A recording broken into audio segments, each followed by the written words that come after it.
And I was sitting there going, what is wrong with me? I have a master's degree. I have all this training. What's the deal? And at that very moment, my crisis became my calling. That's when it happened. When I said, I am going to make sure this doesn't happen to anyone else who's in this situation, to have some joker like this who... Welcome to Men of Abundance, the podcast for those looking to level up their lives by hanging out with some of the greatest leaders and established professionals in our community, living a life of integrity, honor, and the abundance mentality. Prepare to pay it forward with your host, former Army medic turned lifestyle entrepreneur, Wally Carmichael.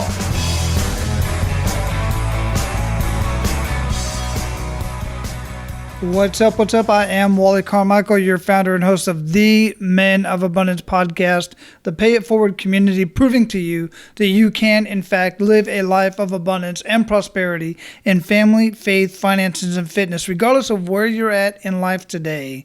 You just have to make the choice and start yourself down the journey of living a life of abundance. Get prepared to destroy the scarcity mindset that has been laid down in your mind and conditioned in your mind since you were a child. The more you listen to this show, the more you listen to these people and these conversations, you will start to record over the recording that has been laid down in your mind for many years.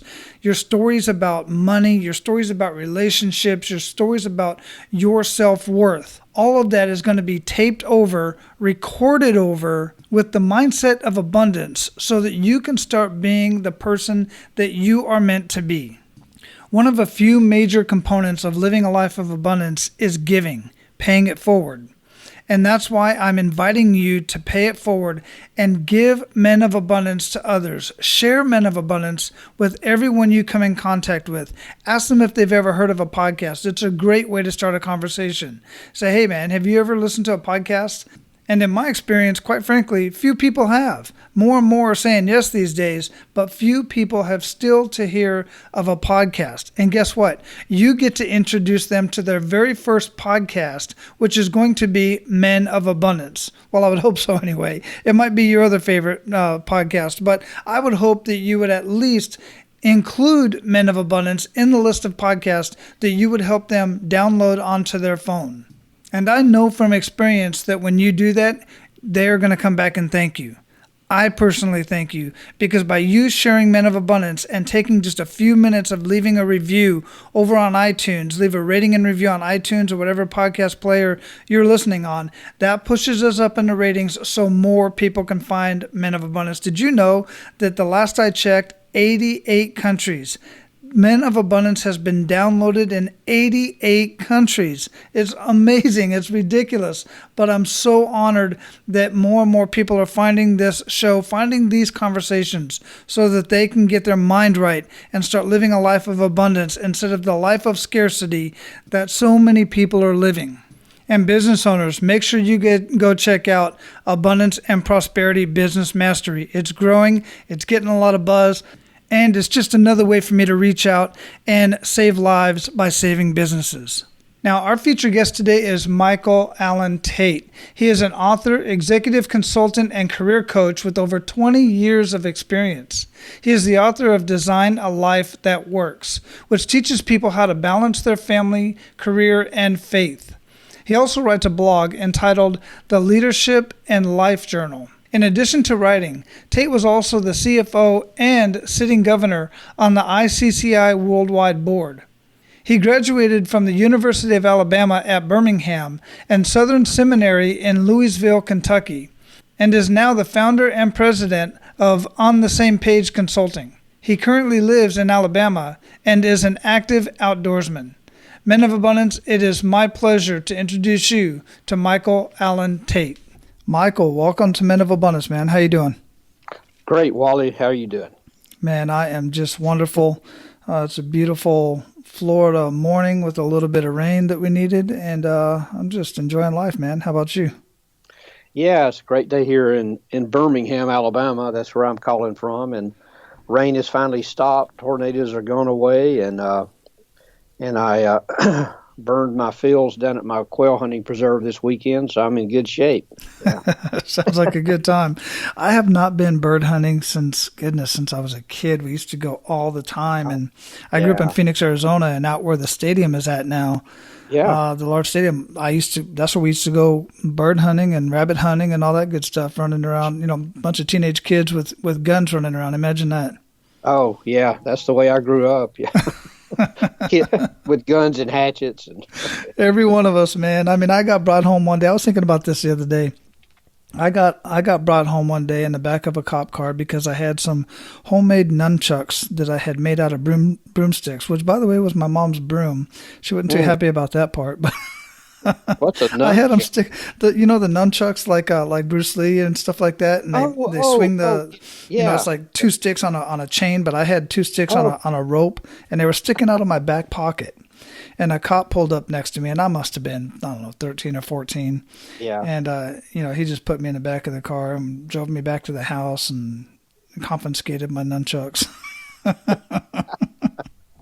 So, the world we live in, man. Boy, and you could when we could just hang out all day. Yeah. Be afraid. Wow, what a different world. Yeah, and then the funny thing is we'd be out in the middle of a field with our shotguns and pistols and stuff and shooting stuff, and nobody thought anything of it. No. Yeah, they same way here. Yeah, just when I was growing up, I had 21 coveys of quail marked around my house in a book, and I'd come home from school and take my little bird dog, go out and hunt. My buddy Sherman and I would go around and do all that, and we stayed out. And one day I cut my knee open with a hatchet in the woods. Had run, just all that good stuff. Yeah. Yep. Okay. Yeah, and we survived. Imagine that. I know. So I like to start off the conversation with an attitude of gratitude, man. A lot of what we just talked about is definitely some grateful times that I've had in my life. But what do you have to be grateful for today, Michael? Well, of course, begins with God's grace and mercy and this unwarranted favor that I've experienced. My wife, 3 kids, 5 grandchildren, and a chance to help people find life-giving careers. That's what I do, and I just can't believe I get paid for this. Isn't it amazing? Yeah, I know. Absolutely amazing. It is a beautiful thing to bring families together like that, because ultimately, in similar work, that's my favorite part, is to see the light come on in their eyes, and then and then in a couple months bring the family back together. Man, just amazing. It is, yeah. Yeah, it's just like, C.S. Lewis said, there's only 2 ways to live your life. One is if nothing's a miracle, and another is everything's a miracle. And, I just every day just stand up. I was at Rotary this morning. I'm a Rotarian. I walked in the Rotary, and we just turned to each other. How you doing? And we're just both amazed. And we're upright. It's part of it too. But the things that happen, the way we're being blessed is beyond favor. I mean, So I just live in amazement every day. Indeed, and curiosity. Yep. Beautiful. So, we already talked about your bio. We talked about the professional stuff you got going on. Of course, shared, MichaelAlanTate.com, and we'll talk more about that in a little bit. But how would you describe yourself? Well, first it would be Paw. I have 5 grandchildren, and once you have grandchildren, nothing else matters. You know why grandchildren and grandparents get along so well? Why is that? They share a common enemy, the parents. That's a bad joke. It is, but it makes sense. It makes sense. Yeah. And you said Pawpaw, and my wife and I think my wife's already got her grandma name. We don't have grandkids yet, but my wife has her her grandmama name, and I can't recall off the top of my head, but I haven't come up with mine yet. Is it Nana? No. I don't know. I don't think so. It's because she's Hispanic, so I think it's something of that nature. But I'm terrible. Yeah, my sister's hers is she's Gloria. Hers is Gigi. That's a good one. I like that one. It is a good one. Yeah. Yeah. But anyway, so Paw, I'm an executive guide. You said that, but an outdoorsman, of fly fishing, quail hunting. I mean, that's who I am as a person, and hopefully, I call myself a minister, but with minister being a verb rather than a noun. So so that's kind of how I describe myself. Yeah, pretty interesting background, or very interesting background, Yeah. actually. And it all feeds into, what you're doing now. Yep. And I'm sure there's been a few events along the road that has, kind of guided you, because we're going to get into that kick in the gut moment. But Yeah. these kick in the gut moments really kind of change the trajectory of our life and bounce us off course a little bit, and sometimes send us in a complete different direction. So if you would, share one of those kick in the gut moments with us and really make us feel that. Okay. Well, when I was in my mid-20s, had graduated from college and started to work for UPS. I was on the track to be in management. I was actually loading trucks is how I started in college, put myself through school that way. And so I had that up my life planned. I was going to work for UPS and kind of do all that. And one day, my manager, Connie Parsons, set me down, and we sat down by the truck, and he said, "Mike, are you going to push packages the rest of your life?" Mm-hmm. And I looked at Connie and I went, "What? I hadn't thought that far, Connie." And he said, "Well, you know what?" I said, "What about you?" And he said, "I'm going to law school. I'm quitting next month. But he said, there's something that you need to do. I don't know what it is, but you just think about that." So I put it out of my mind, just got right back on my track, headed out. And then about a month later, a pickup truck broadsided my Toyota Corolla, knocked me 90 feet sideways, through my hip, crushed my hip, pushed my leg all the way to the other side of the car. I was in surgery for about 12 hours, lost 1.5 inches in my leg. I didn't walk for 1.5 years, and kind of had some time to think. So I took that as an opportunity, and that's when I had a lot of pastors influencing my life, and I just sensed a calling to the ministry. So I went to Southern Seminaries in Louisville, and I got my degree in education administration. Started my life as in the ministry. So that was that's probably the hardest kick I've had in my gut, and it was all for a reason that's kind of headed me this way. So. Yeah, it's interesting how those, significant emotional events kind of make you move. Like, your buddy was talking about, are you going to do what you're doing now for the rest of your life? And, when you're that age, you don't really think about it. I know I did. That was something that I have to say that I just knew I didn't want to continue in the lifestyle that I was in at that age. So that's why I joined the military at a young age, reluctantly. I had no desire to go in the military. My uncle just suggested it, having been in the military for quite a while at that point himself.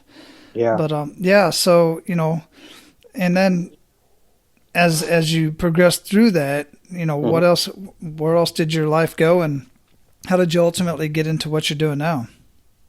Yeah, so so I went through, and Connie Parsons, my manager, was really that turning point for me to make me think that way. And so I was in Louisville, Kentucky. I was administrator at a couple of churches there.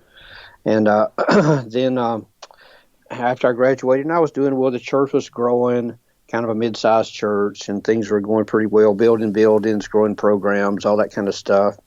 And but I just didn't feel fulfilled. Something wasn't right. The two pastors I worked with, I hope they were unusual. For 7 years, we never had a staff meeting and never prayed together as a staff. That never happened. And I was going, there is something wrong with this picture.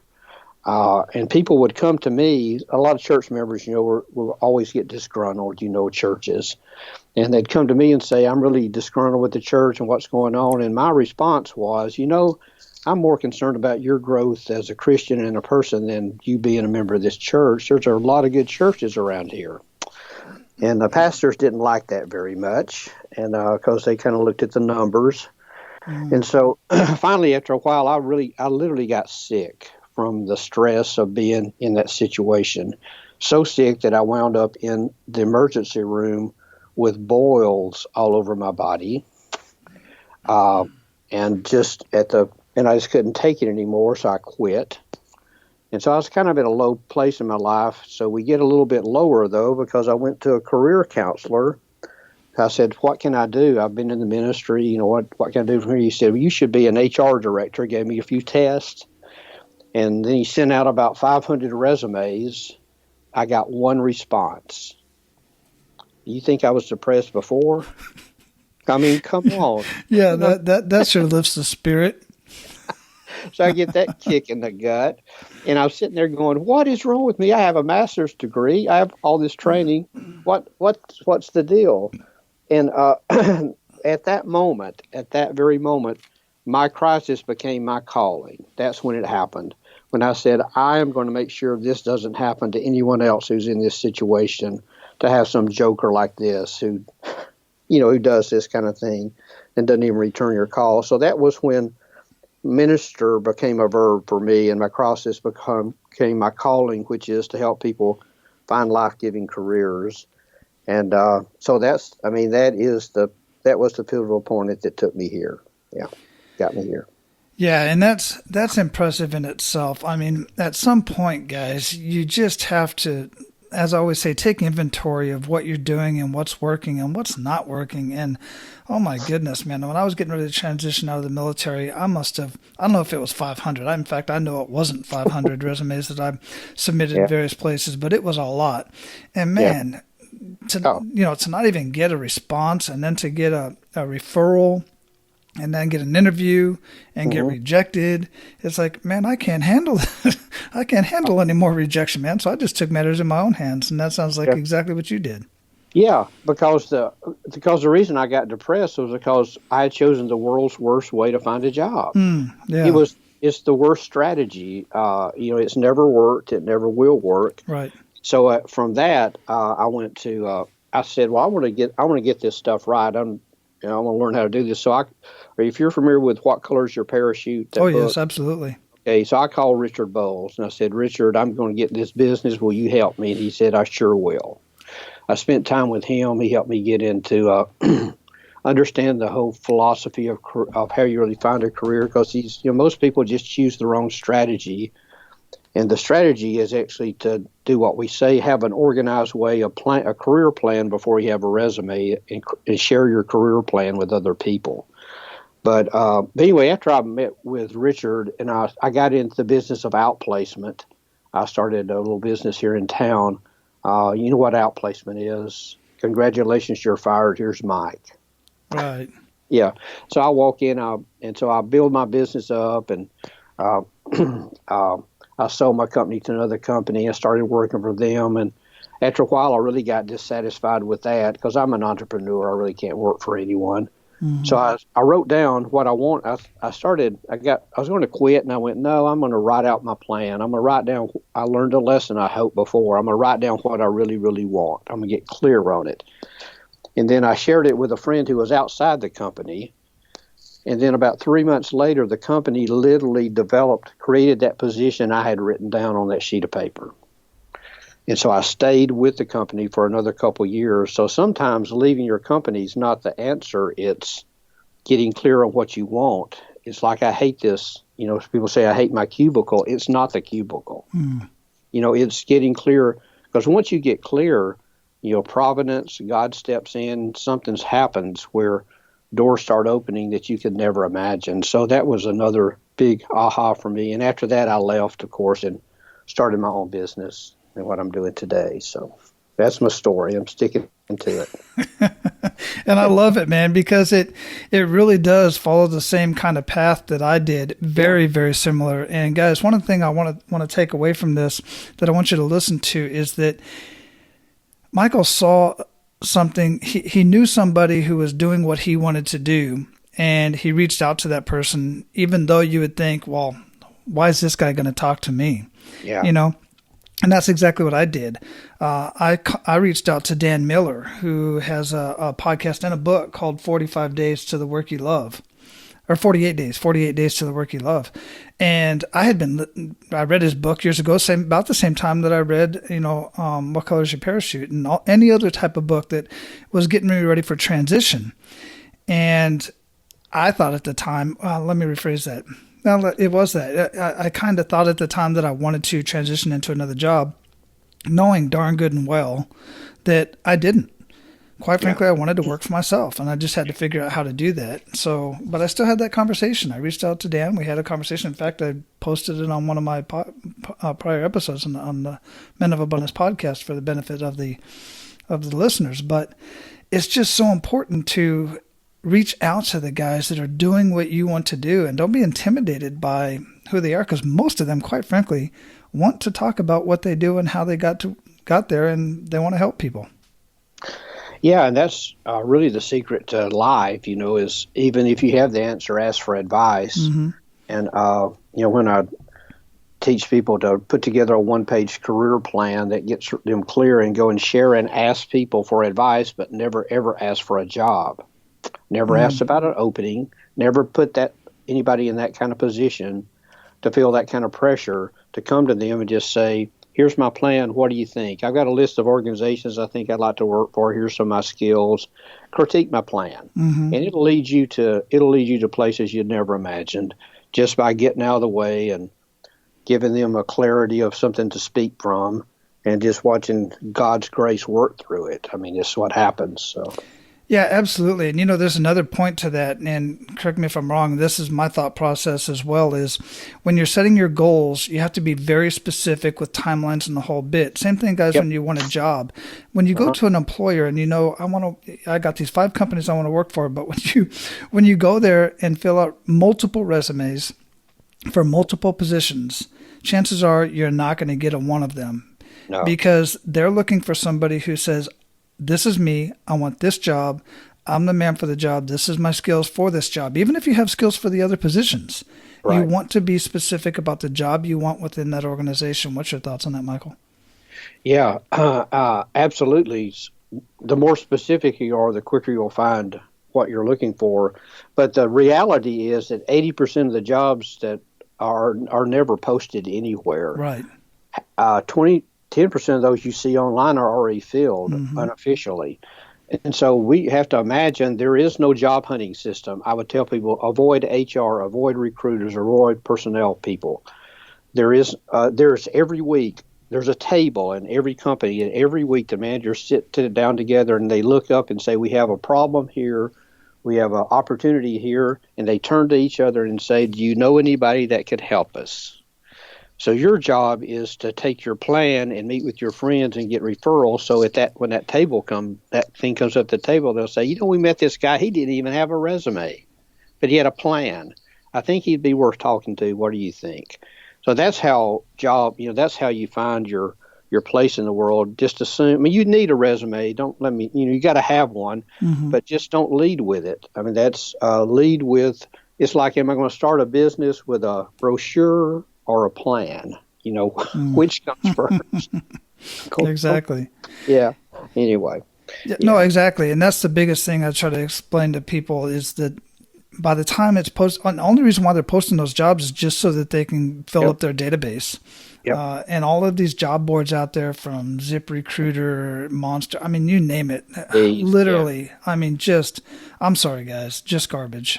Absolutely. You're not, very, very few people get positions from those. And by the way, they're really not the positions that most people want, like the management positions. And that's another thing that I've learned is most people undersell themselves. There are so many upper level management positions that are empty because a lot of people just don't feel that they're qualified or can land that type of job.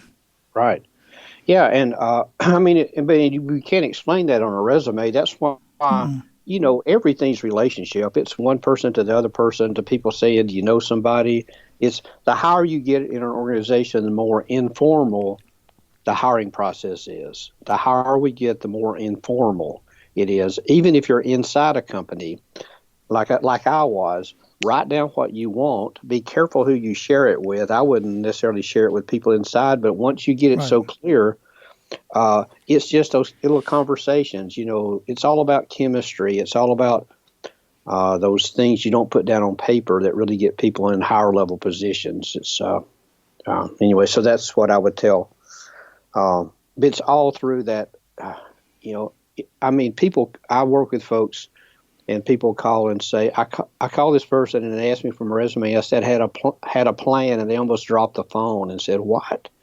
And they said, come see me. I need to talk with you. I've never seen a career plan before. Mm-hmm. And so anyway, that's kind of the way, because, we talk about networking, but if networking is asking people for openings or jobs, you're asking them to do something they can't do. So go to them with asking them something they can do, which is give you advice, and it'll just lead right to the kind of problems that are out there, not the jobs, the problems, opportunities you can come in and help them solve. Yeah, and by the way, that's one of the biggest questions you can ask a potential employers. What's the biggest problem that you have within your organization around this area? That area being something that you can assist with in some way. Yeah. And, it's just almost serendipity. A lot of this stuff is I worked with a guy who was a materials manager at a manufacturing plant. And he was, the manufacturing course is kind of going down. He's trying to get out. I worked with him. He's at a pretty high level, so I had him just carry one postcard, an index card with a list of companies on it that he thinks he's interested in, kind of industries. He carries it around with him. He's getting his tires changed, and he's sitting next to a lady there, and they're talking. She says, what do you do? And he said, well, I'm kind of in between. I'm a materials manager. I do process engineering and stuff like that.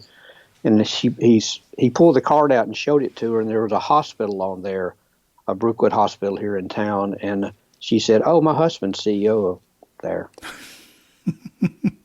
2 weeks later, he's now running processes inside the hospital. So that's how it works. Yeah. I mean, there is not a system. You are the system. Yeah. You never know who you're talking to, guys. No, you absolutely never know. And that's why you never know who you're sitting next to. So make sure you're talking to them. Right. Yep. Yeah. Excellent, man. So what are some other good news stories? That's a great news story, man. What are some other good news stories that come out of the work that you do for these guys? Well, I work with quite a few college students. That's not my target market. All the CEOs that's who I work with, CEOs and VPs. I'm on contract with 4 or 5 companies on retainer where I help people inside companies manage their careers, but they always send their kids to me because they get out of college, don't know what they're doing, and they took a job because of their usually it's my buddy decided to be an accountant, so I thought I'd be one, and so this guy came to me about 10 years ago, and he was in finance, and I sat down with him. He's 20 years old, and talked to him, and all he talked about was building stuff with his grandfather. And I said, Eric, you know what? You're an engineer. You just haven't gone to school yet. Mm. He left there. I got him a part-time job with an engineering firm. They sent him to school. Now he's in charge of all the solar stuff for Southern companies down south here. So, I mean, that's just, people, we all have our design written in us already. We just need to peck away at all those voices from our parents and our peers and our pastors and our teachers who say you ought to do this, and figure out really it is, what you really want, what brings you pain and energy and stuff you like to tinker with. And I spoke with a bunch of high school students the other day, and I told them, don't trust your heart in career, trust your ears. Because it is the language you love to be around is what makes you feel most alive in a job. And so I always say careering should be spelled Career, because it is the language. And to help you, because I think of my life, I just followed these languages that got me here in psychology and theology and stuff that I liked. And so those are some of the other stories. And I've worked with an architect. He was 49 years old, and he is just the most painful looking guy you'd ever meet. And I asked him what happened. I said, why are you doing this? You don't seem to like it. And he said, I really don't. But when my mother took me to college and said, you're going to be an architect. And I just put my head down and pedaled for 40 years. And that actually he decided now he started his own firm and going on his own. But anyway, those are just some of the things that happen. I just, if people would take a chance to step back and, I say, sharpen your focus, strengthen your relationships, and kind of simplify everything. That's my process. that you apply to your life, just things start happening when you get clarity on what you want. So. One of the things that you mentioned is, working with the younger kids. Some stuff that I recently realized is with my middle son, my 19-year-old, getting out into the job force and stuff, is one of the opportunities that he had presented to him that he's actually going to be taking advantage of, I believe, because he's got a lot of opportunities coming his way, quite frankly. But he wants to get into like being a mechanic, but working like in NASCAR, that type of stuff. And there's a mechanic shop out here, a body shop, and they do all kinds of different work. And what they do is like an intern, a paid intern. Yep. Mm-hmm. And they get you through all these certifications. And the longer you stay with the company, the more certifications you get. And before you know it, you're making $30 an hour. Yep. And there's the same thing in the aviation industry. There's the same thing in many different industries to do that with. You don't need the college degree, guys. There's trades out there that contractors doing the same thing. They're bringing on interns and they're teaching them on the site, getting them certifications, and then they're moving on with their life and doing amazing things. Yeah, it's the old apprenticeship process. It was thousands of years ago. And there's even a paid apprenticeship for people who are retired. I didn't know that. Yes, there's the same thing. I have two people now who are working. One's working in a engineering firm. One's working in a advertising agency.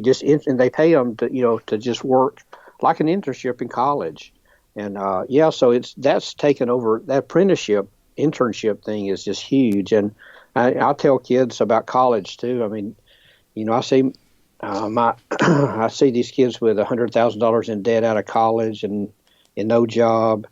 And I'm going, there's got to be a better way, because the future is not. In 10 years, I don't know what college is going to look like at all. I just think it's going to be a totally different world. I think it'll just be a lot of, because most any company will send you to school if you come and work for them. So I'm glad your son's doing that. That's we need craftsmen too. There just aren't any craftsmen anymore. Yeah, absolutely. Yeah, there's a big a big gap there. I don't know if heard of Mike Rowe from Dirty Jobs. I don't. Yeah, well, Mike Rowe of he used to do Dirty Jobs. Oh, that TV show? Yeah, the TV show. Okay, so he's got a program called Mike Rowe Works. He's got a website, Mike Rowe Works, I think it's .com. And he's partnered with a couple trade businesses, and he's got literally millions of dollars of grants and scholarships. They go unused and they're for the trades. And he's got the numbers out there, hundreds of thousands of jobs that are empty right now because there's no skilled tradesmen out there, because the colleges did their campaigns back in the 70s and said, hey, you want to be this guy in an office building and not this grease monkey standing here that's, oh, by the way, these days are making $30 an hour and less stress and not killing themselves every Monday as these corporate guys are. Yep. Yeah. Yeah, it's a different world. All the kids are going to college, and well, I'm glad to know. I know the Dirty Jobs. I finally realized who that was. Mm-hmm. Microworks. Okay, I wrote that down. Yeah. Look that up. It's a really, really good program. And I think there's 3 criteria. I'm not going to remember all of them, but I know one of them is you have to do a video. You have to do a paper and a video explaining why you're perfect for the program. And then you have to sign a pledge to put in the work. And he said that's where a lot of people, he's finding that it's missing because people aren't willing to take this pledge, I guess. But I don't know. There's a lot to be said because of the culture that we live in these days. But bottom line is, man, the jobs are out there. Oh, there's always jobs everywhere. Just getting to them the right way. Yeah, so. And then people say, well, I don't have the training for it. Well, get the training. There's ways to get the training. We just explained a couple of them. Yeah. Yeah, you don't have the training. In 2 years, you either have the training or you won't. It's your choice. Yeah, absolutely. And if you're a self-employed type of person, I have this conversation. I love bringing this one up because 9 times out of 10, somebody will say, "Wally, I'm not doing that." when I first retired, my wife and I started a cleaning business. We started cleaning houses for a real estate agent. The house was empty, just needed to be prepped to go, for the new. And in Hawaii, we were making pretty darn good money on a weekend, just cleaning 2 or 3 houses. We'd go in there, blast the radio, and just get to work, man. And that's darn good money, And you can start that for darn near nothing. Yep. Yeah, it's there's all kind of opportunities out there. Just takes a little courage and a little imagination, and just step out. That's the hardest part is taking a step. One of my are you familiar with the 5-second rule? In regards to what? Not. Oh no, 5-second rule. It's the Mel Robbins wrote a book called the 5-second rule. Not familiar with that. I don't think. Well, it's on YouTube and out on. She's a famous author, actually one of the best-selling authors in the world. And her, she was depressed and kind of wouldn't even get up out of bed every day. And her story, kind of make it short, was one night she was walking to bed and she passed a rocket that was blasting off. And as she walked in the room, it said 5, 4, 3, 2, 1, blast off. And she said to herself, "That's what I need to do every morning instead of hitting the snooze button 6 times and laying here, and my kids being late for school and everything." And so the next morning, her story goes, alarm went off, and she said to herself, 5, 4, 3, 2, 1, and took an action, stood up. And since that day, now she's one of the leading authors in the world. She's a professional speaker. She went to work for CNN within a year of doing that 5-second rule thing with herself. It's a great. That's a great book. It's a great. You can go on YouTube, just look up Mel Robbins, TED Talks, all that stuff. It's and it's about taking action because people sit and think all the time. And I've done that myself. As a matter of fact, the way I got my book published, I self-published my book, and I wanted to get a publisher in New York to pick it up, and so a guy gave me a name of an agent, and I talked to so many agents I didn't want to talk to another one. He said, "You need to call this guy. I think he could help you." So I was sitting there, and I had just listened to Mel's thing, her little tape, and I said, 5, 4, 3, 2, 1. I really did that, and I sent him an email. Within 10 minutes, I got a mail back from him who said, "When can we talk?" He went online, looked at my book, looked at all that. He said, "I know the perfect publisher for you in New York. I'm going to get in touch with them." 3 days later, I had a contract for my book. It literally happened because of me going, I put this stuff off, but taking an action like you did with cleaning the houses. You didn't sit around. You just thought, where's the need? Where can I go? So that's part of, I talk about that some in my little book as well, about take a bold step. It won't be as bad as you think. Yeah. Oh, absolutely. Yeah. And we just started doing that, quite frankly, just because I was retired took a couple months off, and I was like, what the heck, extra money, and we're just sitting around, watching the waves come in, which is fun, but you can't do that forever, man. Sure. Your body deteriorates. But no, I'm going to definitely check that out. And guys, it's the same thing as, I follow Tony Robbins a lot, and he says, as soon as in your mind or even out loud, you say something like, "I can't," then just go.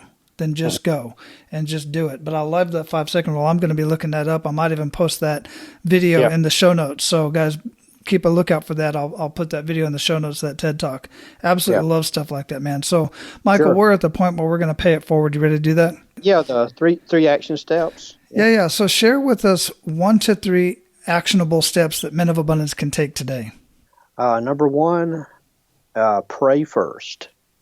I don't know, who you pray to or who you do, but I just honor your Creator, whoever they are, the first thing in everything you do. Make a list, especially if you're wondering what I should do with my life. Make a list, I call them an awesome and awful list. So every day for 1 week, if you will write down what was awesome at your job and what was awful at your job, don't write down people's names. The tasks that you did, within a week, you'll get real clear on what you need in your next job, just more of your awesome stuff and less of your awful stuff. It's the simplest way to get clear on what you want in your career. My third recommendation is mentor. Find someone to be a young man to be a mentor to. and help them, because by helping them, you're going to help yourself get clearer. If you can't decide what you want, find a young guy who's not doing that and just help him out. And we have a process to help you be able to do that. Absolutely great. I love that. What are the rituals that make the biggest impact in your life? I guess the first thing I said was pray first. I start my day. We have control of two parts of our day, the beginning of our day and the end of our day. Mm-hmm. And so pray first. I believe you give first, and then, write. And, personally, I'm a Christian, so I just read. There's a thing called the 1 Year Bible. It has a short piece of the Bible comes every day, and I read that every day. So those are some of my rituals, and I do yoga every day too. So it kind of keeps me stretched out. So. Yeah, that's awesome, man. I was never a fan of yoga until I tried it, and I was like, oh my goodness, that's awesome, man. Yoga means breath, and and when I got that, it is pretty awesome. So yeah, and there's many different types of yoga out there. There's the deeply, deeply spiritual yoga. That some Christians kind of go, that's kind of weird, but and then there's just the physical movement of the whole bit and the calming and the breathing, and then there's some really super intense yoga too. So what about that? Yeah, what about that hot yoga? Mm-hmm. Yeah. I just had a conversation with a guy the other day, and I thought hot yoga was just doing yoga in a hot room, but it's intense, man. It's pretty crazy. Yeah. For sure. So what would you recommend our abundant leaders read or listen to, and why? I mentioned the 1 Year Bible. It pops up every day for me, and it kind of helps me, even though I read one verse. There's another thing, because it's called the Bible Project. It's a podcast, and it simplifies reading the Bible. Most people don't read because it's so hard for people to understand the words. But it's a 5-minute podcast on every book of the Bible called the Bible Project. And if you're interested in all in understanding it, I would say that. There's a book called Fresh Air. It's by Chris Hodges. It's one of my favorite books. And then anything by Patrick Lencioni to me, and anything by C.S. Lewis. Those are just the things that kind of bring education and inspiration to my life. Very nice. What do you feel holds most people back from living a life of true abundance? Living too fast. You can't love fast. You can't listen fast. So I just say get in nature, slow down, sharpen listen to, my mission, if you saw my little personal plan, my mission in life, my vision in life is that everyone would slow down enough to hear God's whispers. So I'm just saying, slow down, sharpen your focus, strengthen those important relationships, and figure out how you can simplify everything around you. Man, that's wonderful. So what does being a man of abundance mean to you, Michael?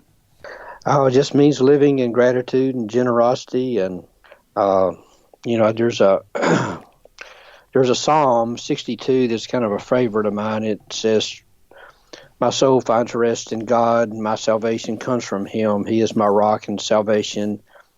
He is my fortress. I will never be shaken." So that's where it all centers for me, and understanding, accepting that God's place in my life. So. Beautiful.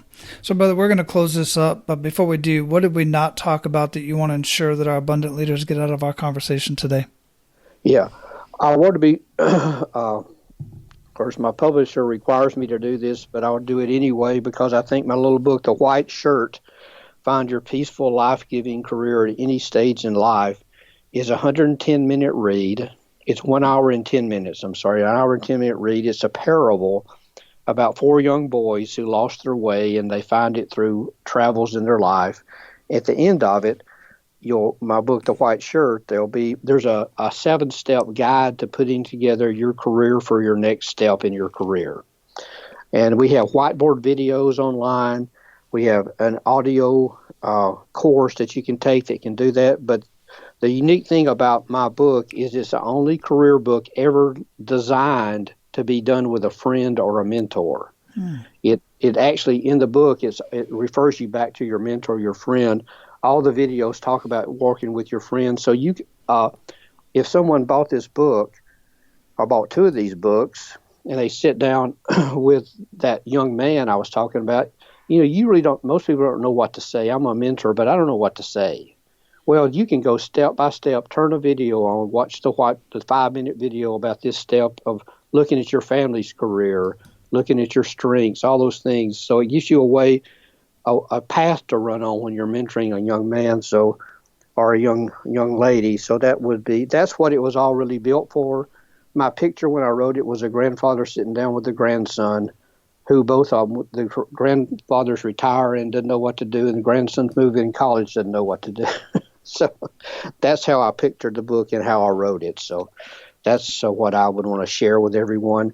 And I have never made this offer before on my website, The White Shirt Book, but for people for this podcast, I will send you a free copy of my White Shirt Book, a hard softback copy, under one condition: that you email me, that you go online and order another book from Amazon, and email me and tell me that, and I will send you a free book for all of 2019 only.